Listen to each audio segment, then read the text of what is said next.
بسم اللہ الرحمن الرحیم۔ السلام علیکم ناظرین اکرام، میں ہوں عبدالباسط سواتی اور آپ دیکھ رہے ہیں میرا ڈیجیٹل چینل۔ ناظرین اکرام، کچھ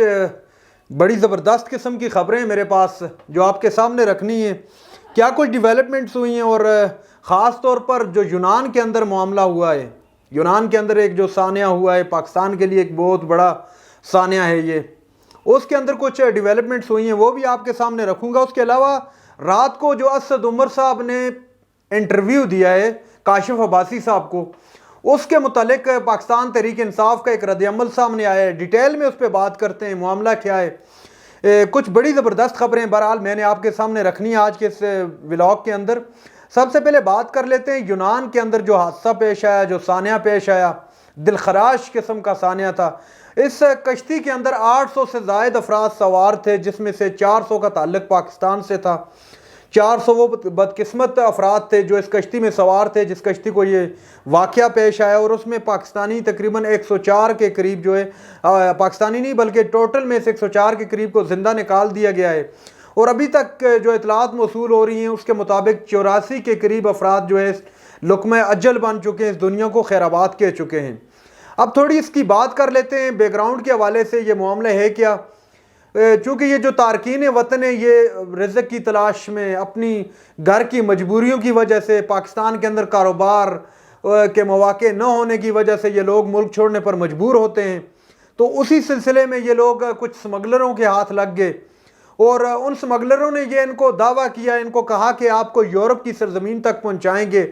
لیکن خدا کو کچھ اور ہی منظور تھا۔ ان کے خلاف، ان سمگلروں کے خلاف بھی کریک ڈاؤن حکومت نے بھرپور طریقے سے شروع کر دیا ہے۔ وزیر داخلہ رانا ثناء اللہ صاحب نے ایک بڑی سٹیٹمنٹ دی ہے، کہا ہے کہ ایک ہفتے کے اندر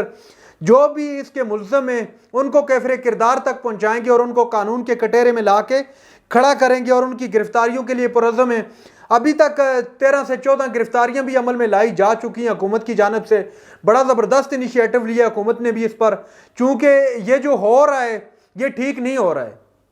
کچھ بھی کہہ لیں آپ، غیر قانونی طریقے سے کسی ملک میں کیوں جا رہے ہیں، اور خاص طور پر یہ جو لوگ لے کے جا رہے ہیں سب سے بڑا جرم یہ کر رہے ہیں، اور ان کے خلاف بہرحال حکومت نے ایک بڑا سٹینڈ لیا ہے، اور حکومت نے ان کو جو ہے ناکوں چنے چبوانے کا فیصلہ کر لیا ہے۔ اب دوسری جو خبر ہے وہ وزیراعظم شہباز شریف صاحب کے متعلق ہے۔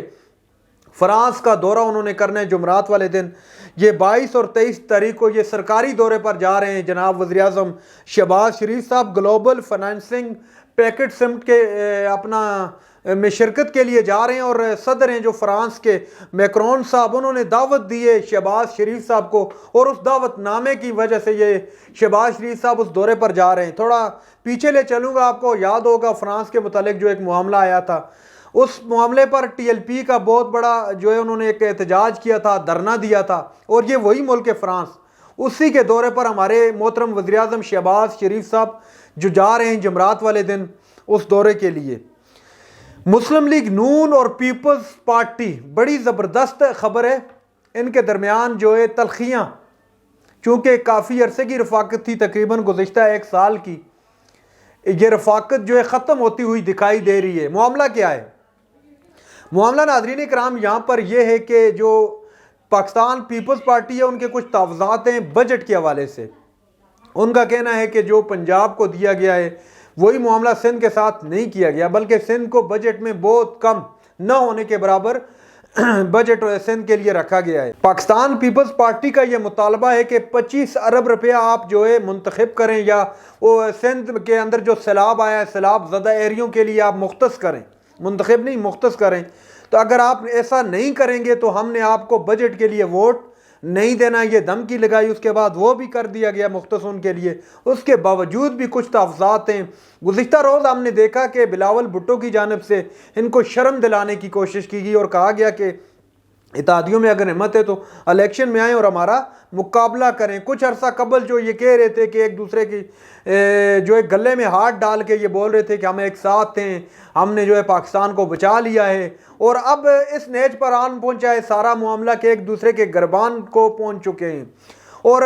دوسری جانب عظمیٰ بخاری صاحبہ نے بھی کہا ہے کہ ہم لوگ تو مئی میں ہی جانا چاہ رہے تھے، یہ مئی 2022 کی بات کر رہے ہیں، جب نو کانفیڈنس موشن آیا تھا، اس کے بعد جو عمران خان لے کے جا رہے تھے لانگ مارچ،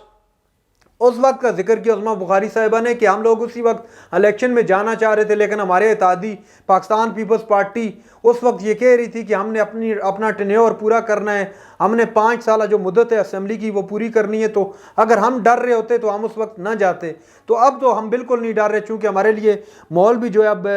کافی بہتر ہے، لیول پلینگ فیلڈ ہے ان کے لیے بہرحال۔ لیکن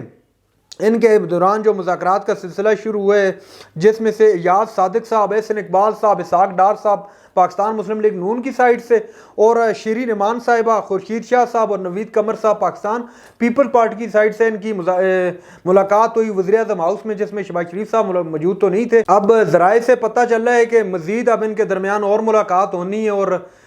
مذاکرات کی کوشش کرنی ہے تاکہ دوبارہ یہ ایک پلیٹ فارم پر آ جائیں۔ بہرحال یہاں پر میں اپنا چھوٹا سا ایک تجزیہ دینا چاہوں گا، چونکہ الیکشن بہت قریب ہے،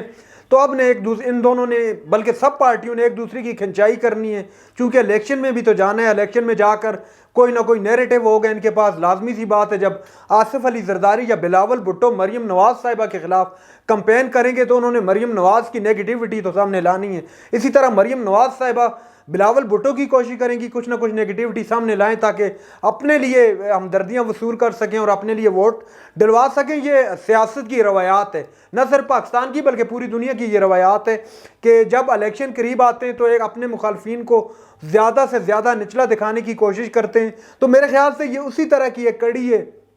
جو یہ لوگ کوشش کر رہے ہیں تاکہ الیکشن میں کسی بیانیے کے ساتھ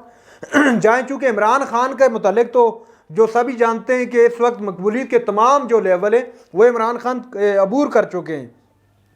تو ان کے خلاف الیکشن میں جانے کے لیے ان کے پاس سٹرونگ قسم کا نیریٹو ہوگا تو ہی آگے یہ لوگ سروائیو کر پائیں گے۔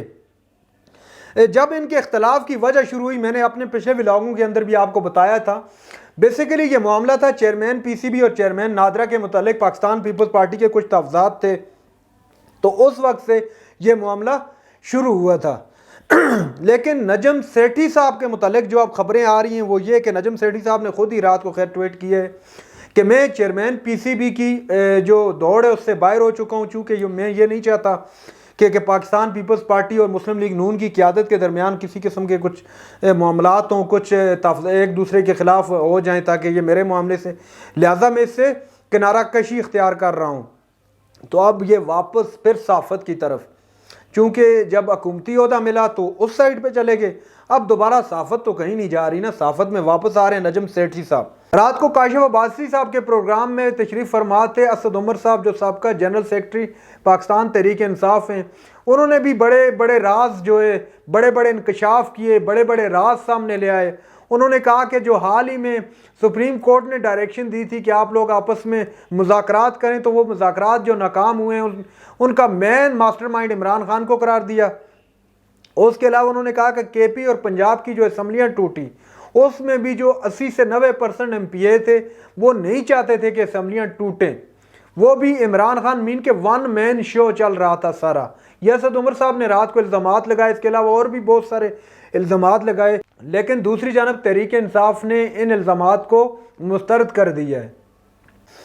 ناظرین اکرام، یہ تھی چند ڈیولپمنٹس جو میں نے آپ کے سامنے رکھی۔ چینل پر جو نئے چینل کو سبسکرائب کر لیں۔ اگلی ویڈیو تک کے لیے اللہ حافظ۔